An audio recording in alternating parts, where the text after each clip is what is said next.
षष्ठी की इस व्याख्यान श्रृंखला में सभी दर्शकों को एक बार पुनः मेरा नमस्कार। षष्ठी भक्ति से संबंधित सूत्र पर चर्चा कर रहे थे और शेष के संबंध में मैं आपके सामने उदाहरण प्रस्तुत कर रही थी। उसी संदर्भ में मैं आपके सामने अन्य उदाहरण भी प्रस्तुत करती हूँ, जैसे एधोदकस्य उपकुरुते। तो यहाँ पे एध ईंधन को बोलते हैं और उदक एधः और दक, यहाँ पे दक भी, उदक को दक भी कहते हैं, उदक भी प्रयोग करते हैं, दक भी कहते हैं। तो दकस्य, तो एधः दकस्य उपकुरुते।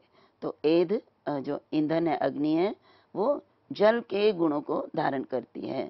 तो यहाँ पे दकस्य दकम होना चाहिए, लेकिन यहाँ पे उस कर्म की विवक्षा ना करके यहाँ पे कहा, संबंध बताया है कि दकस्य उपकुरुते, अर्थात जो इसका संस्कार करना, गुणों को ग्रहण करना, दक का जो है वो उनके गुणों को ग्रहण करना है, इसका संबंध है इनके साथ, इसलिए यहाँ पर षष्ठी का प्रयोग किया। इसी प्रकार से भजे शंभोश चरणयो, और शंभु के चरणों को प्रणाम करता हूँ, भजन करता हूँ। तो यहाँ पर ये तो सामान्य वाक्य है, लेकिन यदि हम ये कहना चाहें कि मेरा जो है मैं शंभो और के चरण और भजन परस्पर संबद्ध है, अर्थात मेरे भजन का संबंध किससे है? शंभु के चरणों से। तो यहाँ संबंध बताने के लिए, विवक्षा के लिए यहाँ पर हमने कारक का प्रयोग नहीं किया। कौन सा कारक? अधिकरण कारक। इसलिए यहाँ पर उसका प्रयोग ना कर, उसकी विवक्षा ना होने के कारण यहाँ षष्ठी भक्ति का प्रयोग हुआ है। यद्यपि चरणयों में सप्तमी भी होती है, षष्ठी भी इसी यही रूप बनता है, लेकिन यहाँ पर अगर हम ये बताना चाहते हैं कि यहाँ षष्ठी भक्ति है, तो क्यों षष्ठी भक्ति है ये भी हमें स्पष्ट करना पड़ेगा, क्योंकि यहाँ पर भजन का चरणों के साथ संबंध स्थापित किया कि ये भजन उनके चरणों से संबंधित है। और यदि हम सप्तमी अर्थ यहाँ देते हैं तो वो तो होगा कि मैं वो चरणों में नमस्कार करता है। इसी प्रकार फलानाम तृप्ता, तो यहाँ पर फलई तृप्ता ये अर्थ होता है कि फलों से वो तृप्त होता है, लेकिन यहाँ पर यदि मैं ये कहना चाहती हूँ कि ये तृप्ति फल से संबंधित है, फलों से संबंधित है, तो ये षष्ठी भक्ति होगी। ये भी यहाँ पर जो है करण कारक की विवक्षा ना करके मैं संबंध बता रही हूँ कि मेरी तृप्ति का संबंध फलों से है, इसलिए यहाँ पर षष्ठी भक्ति का प्रयोग होगा, क्योंकि ये भी शेष कहलाएगा। तो अब हमने देखा कि शेष का दो अर्थ में प्रयोग है। एक तो जो वाक्य में कारक आदि से जो अवशिष्ट होता है अर्थ, वो स्वामी स्वस्वामी भाव आदि जो संबंध होते हैं वो शेष कहलाते हैं। और दूसरा, यदि हम कर्म आदि कारकों की भी अगर हम उनकी विवक्षा ना करके संबंध मात्र की विवक्षा करना चाहते हैं, तो भी षष्ठी भक्ति का प्रयोग किया जाएगा। अब मैं आपको अन्य जो आचार्य हैं, वैयाकरण हैं, उन्होंने किस प्रकार से इसको स्पष्ट किया है उनके भी वचन आपके सामने रखती हूँ। जैसे महाभाष्यकार ने भी कहा, कारकाणाम अविवक्षा शेष, अर्थात जब हम कारक की विवक्षा नहीं करना चाहते, विवक्षा मीन्स वक्तुम इच्छा, हम कारक नहीं बताना चाहते और संबंध के रूप में बताना चाहते हैं, तो वो भी शेष कहलाता है। और वाक्यपदीयकार ने कारिका के माध्यम से हमें जो स्पष्ट किया वो आपके सामने है। संबंधः कारकेभ्यो अन्यः क्रिया कारक पूर्वकः श्रुतायाम अश्रुतायाम व क्रियायाम सोभिधीयते। उन्होंने संबंध की परिभाषा कुछ इस प्रकार से की है, क्योंकि हमने बताया कि संबंध ही शेष है और शेष में षष्ठी है। संबंध के लिए मैंने आपको भी वृत्तिकार के अनुसार भट्टोजी दीक्षित ने जो अर्थ दिया है उसके अनुसार तो आपके सामने स्पष्ट किया। अब वाक्यपदीयकार ने इसका क्या किस प्रकार से स्पष्ट किया, तो वो कारिका आपके सामने है कि संबंध कारकेभ्यो अन्य, जो संबंध होता है वो कारकों से भिन्न होता है। अभी हमने बताया कि कारक प्रातिपदिकार्थ व्यतिरिक्ता, स्वस्वामी भावादि संबंध, तो वही संबंध, तो संबंध जो है वो कारकों से भिन्न होता है। लेकिन जो अगला उनका जो प्रयोग है उसको देखिए, उन्होंने कहा क्रिया कारक पूर्वक, अर्थात ये संबंध भी क्रिया कारक पूर्वक होता है।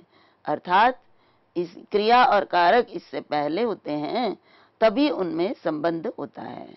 और श्रुतायाम अश्रुतायाम व क्रियायाम, और वो दिखाई सुनाई दे या ना सुनाई दे, क्रिया सुनाई दे चाहे ना सुनाई दे, लेकिन कारकों से अन्य क्रिया कारक पूर्वक जो संबंध होता है वो जो है उसको ही संबंध कहते हैं।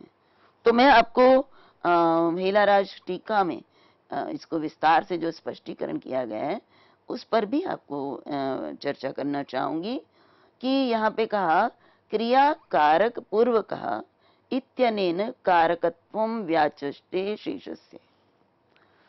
यहाँ पर मैं एक मत जो आचार्य भर्तृहरि ने हमारे सामने प्रस्तुत किया उसको भी स्पष्ट करना चाहूंगी कि आचार्य भर्तृहरि के अनुसार जो संबंध है ये वो भी कारक है। क्रिया कारक पूर्व कहा तो कहा, इसके कहने का तात्पर्य अर्थ यही है कि ये जो कारक है, ये जो संबंध है ये भी कारक है। और वो क्यों है इसका कारण दिया क्रिया कारक पूर्व का, क्योंकि इससे पहले भी, इससे पूर्व क्रिया और कारक का संबंध होता है। तो मैं आपको उदाहरण से जो हेलाराज ने स्पष्ट किया कि कैसे क्रिया कारक पूर्वक संबंध होता है, तो यहाँ पे उन्होंने उदाहरण दिया, तथा ही राज्यः पुरुषो वृक्षस्य शाखा पशोः पादः पितुः पुत्रः। ये कुछ उदाहरण हैं हेलाराज टीका में दिए, और उन्होंने कहा कि जैसे उदाहरण के लिए राज्ञः पुत्रो पुरुषो, तो यहाँ मैंने बताया आपको राजा और पुरुष इसमें स्व स्वामी भाव संबंध है, पुरुष सेवक है और राजा स्वामी है। इसी प्रकार से वृक्ष से शाखा, तो यहाँ पे दोनों में अवयव अवयवी भाव संबंध है, वृक्ष अवयवी है, शाखा अवयव है। पशोः पादः, यहाँ पर भी अवयव अवयवी भाव है कि पशु अवयवी है और पादा उसके अंग हैं, अंगांगी भाव भी कह सकते हैं। और पितु पुत्र, यहाँ पर भी संबंध है जन्य और जनक, पिता जन्य है, जनक है, और पुत्र जन्य है। तो इत्यादो, ये जो उदाहरण देकर हेलाराज कहते हैं कि इन उदाहरणों में अश्रूयमाण क्रिया विषये स्वस्वामी भाव अवयव अवयवी भाव जन्य जनक भाव आदौ संबंधे ददाति स्थिति जन्यादि क्रिया प्रभाविते पूर्व भावी कारकत्वम उत्तरावस्थायामपि अनुगतम इति भवत्येव शेषः कारकम।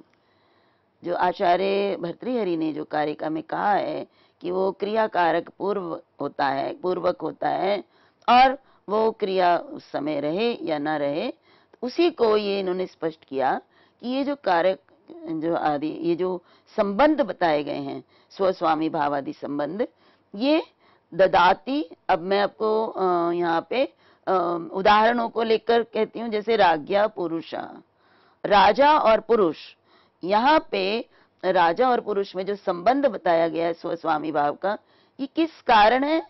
क्योंकि राजा पुरुषम ददाती, तो यहाँ पे ददाती क्रिया के साथ जो है राजा का संबंध है।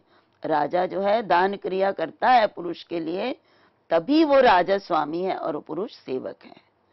तो यहाँ पे क्रिया कारक पूर्वक संबंध है, संबंध के लिए भी क्रिया कारक होना चाहिए, तभी संबंध बनेगा। इसी तरह आगे दूसरा है वृक्ष से शाखा।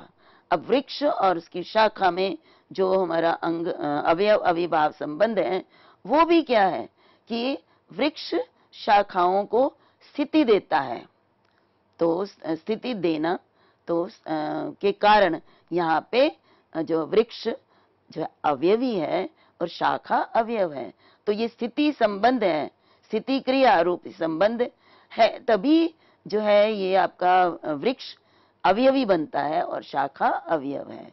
इसी तरह पशोपादा में भी और इसमें भी अवयवी भाव संबंध है। इसमें भी इसी प्रकार से वृक्ष से शाखा में जो पशु है वो स्थिति प्रदान करता है पैरों को, इसलिए पशु अवयवी और पादा जो अवयव है। तो इसी तरह पुतु पुत्र और पितु पुत्र में जन्य जनक भाव संबंध कैसे है? क्योंकि पिता पुत्रम जनयति, तो जनई जनन क्रिया के साथ पिता का संबंध है, करता है पिता जनन क्रिया, इस कारण से पिता और पुत्र का जन्य जनक संबंध है।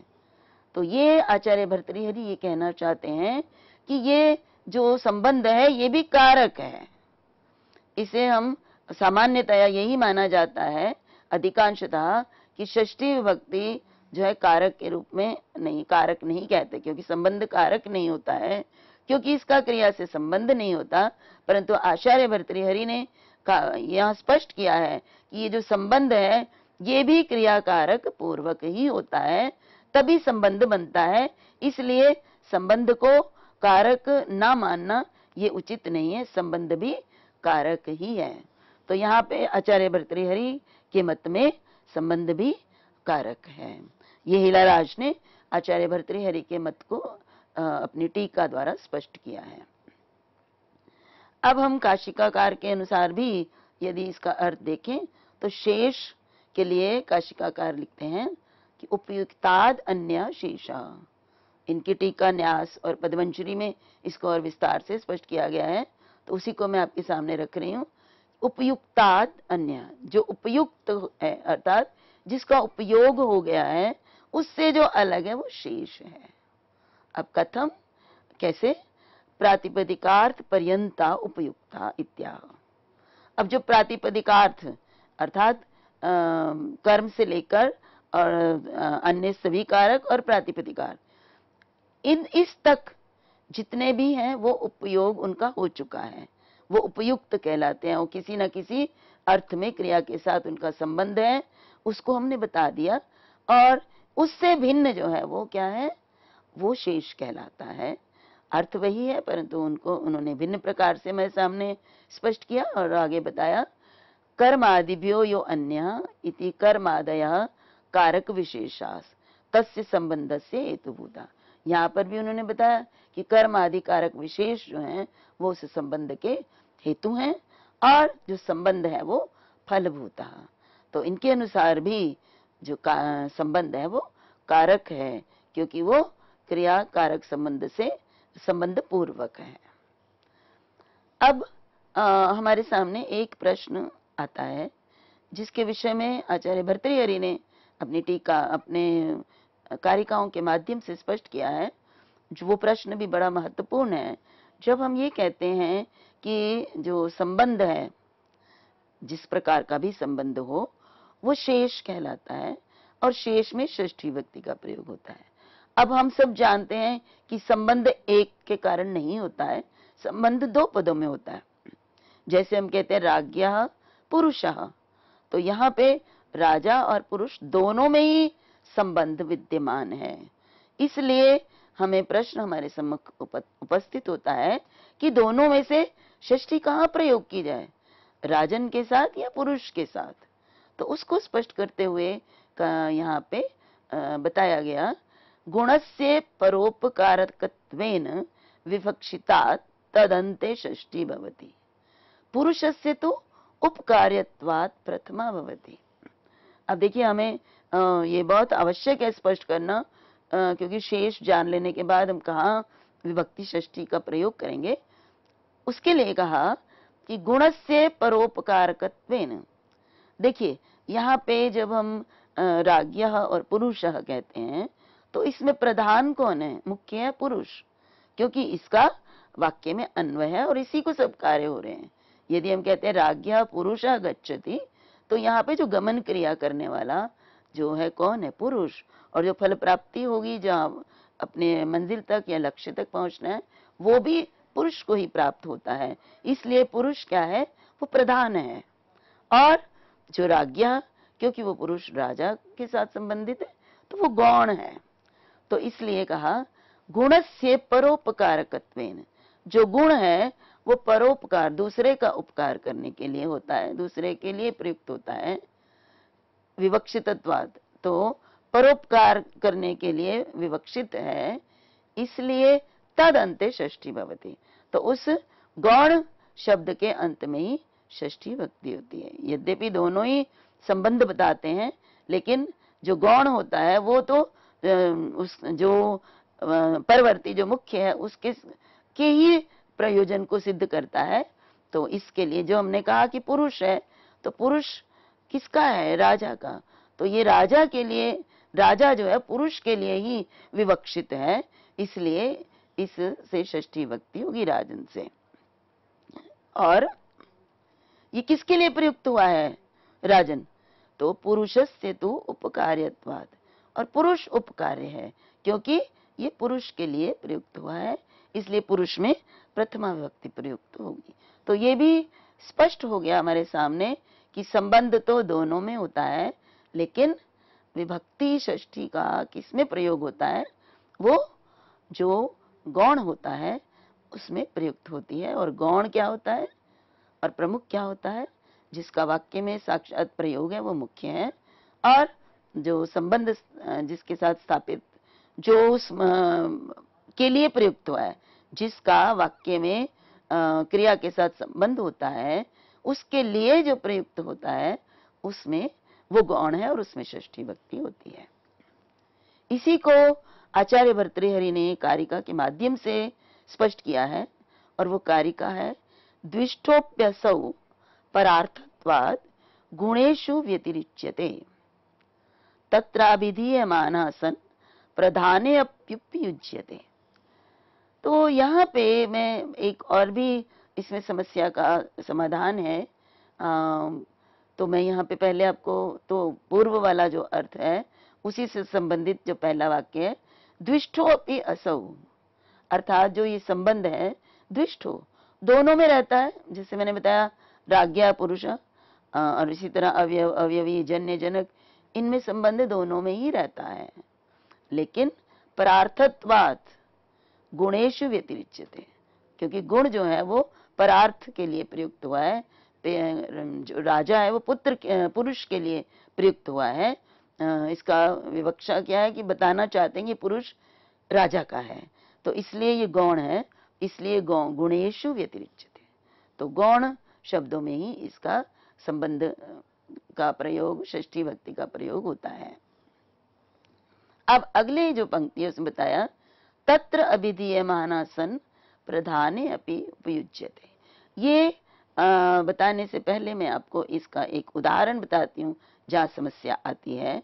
वो है आपके सामने एक वाक्य है, राज्ञः पुरुषस्य गृहम्, ये वाक्य है।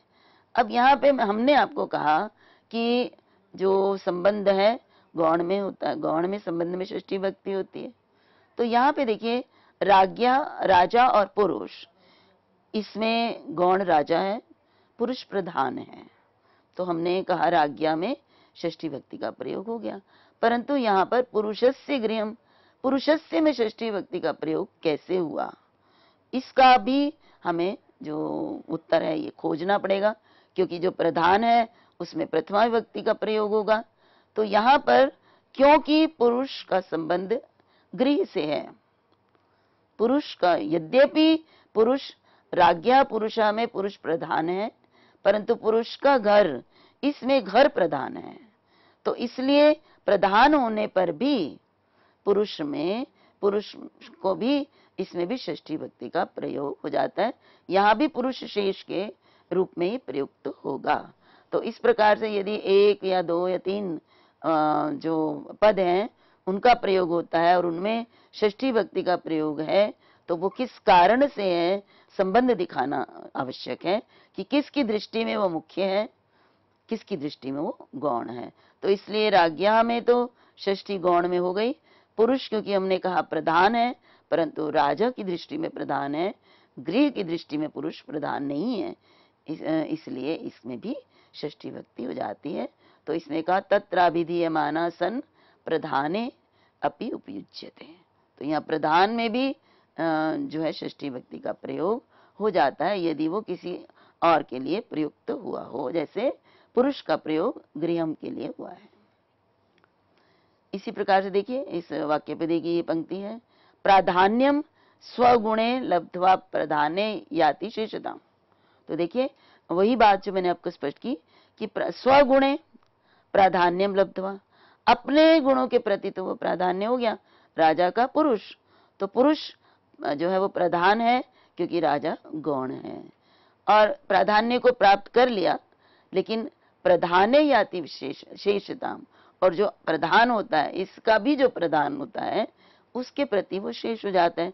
तो पुरुषस्य गृहम, पुरुष का घर, तो यहाँ पे घर और पुरुष में संबंध है, तो इस और पुरुष गौण है और गृह जो है वो मुख्य है, प्रधान है, तो इसलिए ये प्रधान के प्रति पुरुष शेष है, इसलिए इसमें भी षष्ठी विभक्ति का प्रयोग किया गया है। तो इस प्रकार से आपके सामने शेष और संबंध और षष्ठी विभक्ति, इनके विषय में मैंने आपके सामने चर्चा की है। अब इसी संबंध में षष्ठी विभक्ति और कहाँ प्रयुक्त होती है, तो ये आपके सामने अगला सूत्र है, षष्ठी हेतु प्रयोगे। अब देखिए अभी हमने जो विभक्तियां की थी, जो षष्ठी विभक्ति की थी, उसमें दो बातें हमें स्मरण में रखनी है, तभी हम आगे सूत्र कर पाएंगे। एक तो संबंध हो जो कि कर्म आदि से भिन्न हो, दूसरा, और वो शेष कहलाता है, और दूसरा कर्म आदि की विवक्षा ना हो। लेकिन जहां कर्म आदि की विवक्षा भी होती है उनमें भी षष्ठी विभक्ति प्रयोग में आती है, जिसके लिए आगे आपके सामने आचार्य पाणिनि ने सूत्र दिए हैं, और उनमें जो पहला सूत्र है वो है षष्ठी हेतु प्रयोगे। और यदि हम स्मरण करें तो तृतीया विभक्ति करण कारक पर जब हम चर्चा कर रहे थे तो उस संबंध में एक सूत्र था हेतु, अर्थात हेतु अर्थ में तृतीया विभक्ति का प्रयोग होता है। तो यहाँ पर जो है षष्ठी हेतु प्रयोगे, ये उसी सूत्र के अपवाद के रूप में है, अर्थात हेतु शब्द प्रयोगे, अर्थात जब हेतु शब्द का प्रयोग किया गया हो वाक्य में और हेतु अर्थ द्योत्य अर्थात प्रतीत होता हो, तो वहां पर उसके योग में षष्ठी नहीं होती है, तृतीया नहीं होती है, षष्ठी होती है। जैसे मैं आपको हेतु सूत्र के विषय में बताती हूँ कि हेतु अर्थ जहाँ द्योत्य होता है उसमें उसके योग में तृतीया होती है। जैसे अन्नेन वसति, यहाँ पर जो वसति रहता है, तो रहने का जो हेतु है क्या, अन्न, क्योंकि उसे अन्न के कारण वो वहां रह रहा है, तो इसलिए अन्न हेतु है, इसलिए हेतु सूत्र द्वारा वहां तृतीया है। परंतु प्रस्तुत सूत्र के अनुसार हेतु अर्थ प्रतीयमान होने पर यदि हेतु शब्द प्रयुक्त किया गया है, देखिए वहां हेतु शब्द का प्रयोग नहीं किया, अन्नेन वसति, यहाँ पे हेतु शब्द का प्रयोग ना करके यहाँ हेतु अर्थ द्योत्य है केवल, लेकिन जब हम हेतु शब्द का प्रयोग करें और हेतु अर्थ द्योत्य हो तो षष्ठी विभक्ति होगी, ना कि तृतीया। तो ये देखना पड़ेगा। जैसे हमारे पास उदाहरण है, अन्नस्य हेतुर वसति, अर्थात अन्न के हेतु रहता है, तो यहाँ पे जो रहने का निमित्त है वो अन्न है, रहने का हेतु अन्न है, तो हेतु अर्थ द्योतित हो रहा है, लेकिन यहाँ पे हेतु शब्द का प्रयोग भी किया गया है, तो हेतु शब्द का प्रयोग कर दिया गया, इसलिए यहाँ पर अन्नेन हेतु वसति वाक्य जो अशुद्ध होगा, यहाँ पे षष्ठी विभक्ति लगाकर अन्नस्य प्रयोग शुद्ध प्रयोग होगा। अब आगे इसी के संदर्भ में, इसी में एक अन्य जो जोड़ेंगे हम, और वह सर्वनामना तृतीयाच। अब यहाँ पे उन्होंने कहा कि हेतु शब्द का जब प्रयोग किया जाता है तो तृतीया नहीं होती है, हेतु द्योत्य होने पर भी तृतीया ना होकर षष्ठी होती है। लेकिन यहाँ बताया कि सर्वनामनो हेतु शब्द से च प्रयोग है, ऊपर वाले सूत्र का ही आगे जो है ये भाग है, और इसमें कहा कि यदि सर्वनाम का, सर्वनाम शब्द का प्रयोग किया जाए और हेतु शब्द का प्रयोग किया जाए और हेतु अर्थ द्योत्य हो तो षष्ठी विभक्ति स्यात् षष्ठी च, और तृतीया और षष्ठी दोनों विभक्तियां होती हैं। तो षष्ठी विभक्ति केवल हेतु शब्द का प्रयोग किया जाए, तृतीया विभक्ति हेतु शब्द का प्रयोग ना हो, केवल हेतु अर्थ द्योत्य हो, और उसके बाद सर्वनाम का प्रयोग हो साथ में, तो षष्ठी और तृतीया दोनों विभक्तियों का प्रयोग होता है। जैसे आपके सामने उदाहरण है, केन हेतुना वसति, कस्य हेतोर वसति। यहाँ पे किम ये सर्वनाम है, हेतु शब्द का भी प्रयोग है और हेतु अर्थ भी द्योत्यमान है कि रहने का क्या कारण है, क्या हेतु है। तो केन में तृतीया विभक्ति भी लगी और हेतु में षष्ठी लगेगी साथ में। इसी तरह कस हेतु में भी तृतीया, देखिए तृतीया भी लगती है, इससे सर्वनाम और हेतु दोनों शब्दों का प्रयोग हो तो दोनों में तृतीया भी लगेगी और षष्ठी भी। तो केन हेतुना में तृतीया, कस्य हेतुर में षष्ठी विभक्ति, दोनों ही वाक्य शुद्ध हैं। तो इस प्रकार से हेतु अर्थ द्योत्य होने पर तृतीया कहाँ होती है, केवल मात्र षष्ठी कहाँ होती है, तृतीया षष्ठी दोनों कहाँ होती हैं, ये विचार आज मैंने आपके सामने प्रस्तुत किया है, जिसको कि ध्यान में रखना अनिवार्य है। आज के लिए इतना ही। षष्ठी विभक्ति से संबंधित अन्य सूत्रों को मैं आपके सामने अगले व्याख्यान में स्पष्ट करूंगी। तब तक के लिए आप सबका बहुत बहुत धन्यवाद। आप सबको मेरा नमस्कार।